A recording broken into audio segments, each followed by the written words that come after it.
नमस्कार. घरगुती भोजन या चॅनलमध्ये तुम्हा सर्वांचं अगदी मनापासून स्वागत आहे.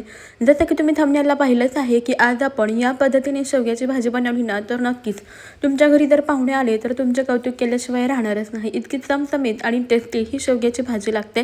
त्याचसोबत ज्या लोकांना शेवग्याची भाजी अजिबातच आवडत नाही त्यांनासुद्धा आवडेल जर तुम्ही या पद्धतीने बनवली तर.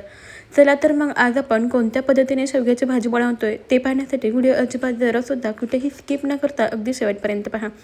वेळ न घालवता आपण लगेचच आपल्या आजच्या रेसिपीला सुरुवात करूया. सर्वात आधी तरी ते आपल्याला शेवग्याच्या शेंगा घ्यायच्या आहेत. तर शेंगा निवडताना शेंगा जास्त निब्बर पण घ्यायच्या नाहीत आणि जास्त कवळ्या पण नाही, मध्यम अशा जाडीच्या बघून आपल्याला या शेवग्याच्या शेंगा घ्यायच्या आहेत. आता शेवग्याच्या शेंगा पहा आपल्याला अशा चिरून घ्यायच्या आणि त्यानंतर याच्याकडे जे साल असते ते आपल्याला अशी पद्धतीने काढून टाकायचे आहे. तर सर्व शेंगा व्यवस्थित अशा सोलून चिरून घ्यायच्या आणि पाण्यामध्ये ठेवून द्यायच्या. आता इकडे ना आपल्याला एक वाटण बनवून घ्यायचं आहे. तर त्यासाठी इथं मी घेतलेलं आहे सुकं खोबरं किसलेलं, कोथिंबीर, आलं आणि लसूण. सर्व साहित्य एका मिक्सरच्या भांड्यामध्ये टाकूया आणि याला झाकण लावून बारीकसर असं वाटण घेऊया. पाण्याचा जरासुद्धा वापर न करता इथे आपण याचं वाटण बनवून घेतलेलं आहे. पहा या स्वरूपाचं इथे आपलं हे वाटण तयार झालेलं आहे. आता लगेचच गॅसवरती कुकर ठेवायचा आहे. कुकर गरम झाला की त्याच्यामध्ये तेल घालूया. अगदी थोडंसं तेल घालायचं, त्यानंतर थोडीशी हळद घालायची आणि चिरून घेतलेल्या शेवग्याच्या शेंगा यामध्ये घालायच्या आणि व्यवस्थित अशा या तेलावरती याला परतून घ्यायचं. शेंगा व्यवस्थित अशा परतून झाल्या की आता आपल्याला याच्यामध्ये चवीप्रमाणे मीठ घालायचं आहे. मीठ घालून एखाद मिनिटभर आपण पुन्हा एकदा याला व्यवस्थित असं परतवून घेऊया.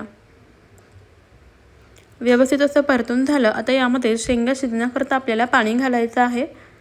तर तुम्हाला जितकं रस्सा कमी जास्त हवा असेल त्यानुसार तुम्ही यामध्ये पाणी घालू शकता. पाणी घातल्यानंतर याला व्यवस्थित असं मिक्स करून घ्यायचं आहे. आता कुकरचं झाकण लावून घेऊया आणि याच्या अगदी 1 ते 2 शिट्ट्या करून घ्यायच्या आहेत. तुमच्या कुकरनुसार पहा 1 ते 2 शिट्ट्या तुम्हाला लागू शकतात. तर इथे मी ना कुकरच्या 1-2 शिट्ट्या करून घेतलेल्या आहेत आणि 2 शिट्ट्यामध्ये शेंग अगदी परफेक्ट अशी शिजते.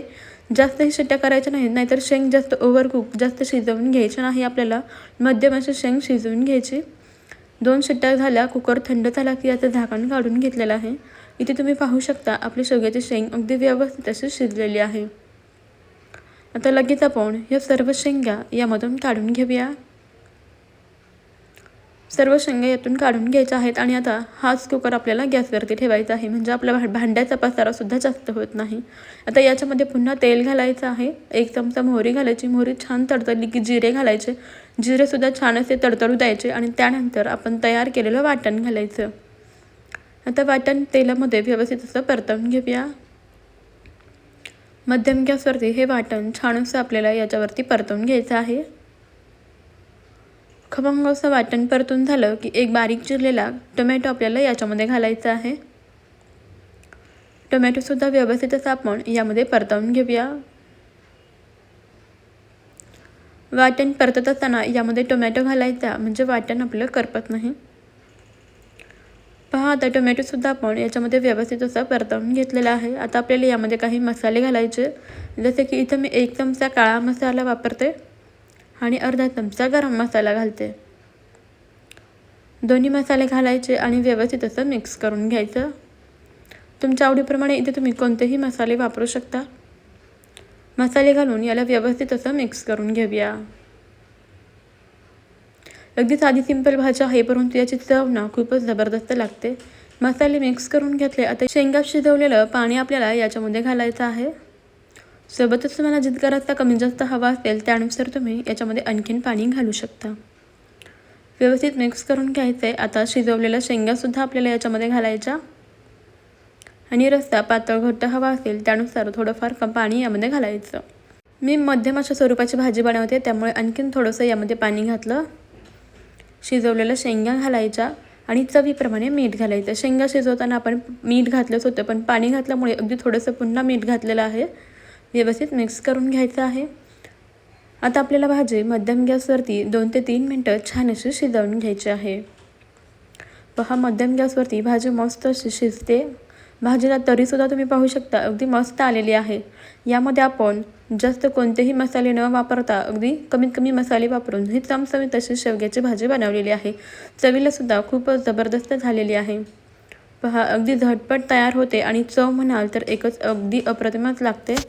यामध्ये आपण शेंगदाण्याचं कूटसुद्धा वापरलेला नाही, तरीसुद्धा आपली भाजी खूपच टेस्टी झालेली आहे. तुम्हीसुद्धा अशा पद्धतीने शेवग्याची भाजी नक्की बनवून पहा. तुमच्याकडे कोणत्या पद्धतीने बनवली जाते ते सुद्धा मला कमेंटमध्ये नक्की कळवा. ही चमचमीत अशी शेवग्याची भाजी तुम्ही चपातीसोबत, भाकरीसोबत, भातासोबत खाऊ शकता. तुम्हाला आपली आजची ही रेसिपी कशी वाटली आणि ही पद्धत कशी वाटली ते मला कमेंटमध्ये नक्की कळवा. रेसिपी जरासुद्धा आवडली असेल तर एक लाईक जरूर करा आणि आपल्या घरगुती भोजन असेल मराठमोळा चॅनलला नक्की सबस्क्राईब करा. त्यापुढील बेल आयकॉनसुद्धा प्रेस करा, म्हणजेच आपल्या येणाऱ्या नवनवीन भन्नाट आणि युनिक अशा रेसिपीचे अपडेट सर्वात अगोदर तुम्हाला मिळतील. आपल्या चॅनलवरती मी खूप साऱ्या युनिक अशा रेसिपीज अपलोड केलेल्या आहेत, त्यासुद्धा एकदा नक्की चेक करा. सोबतच तुम्ही आपला आजचा हा व्हिडिओ कोणत्या शहरातून किंवा मग कोणत्या गावातून पाहताय ते मला कमेंटमध्ये नक्कीच कळवा. चला मंडळी, भेटूया आपण पुढच्या व्हिडिओमध्ये. तोपर्यंत खात राहा, मस्त राहा, हेल्दी राहा.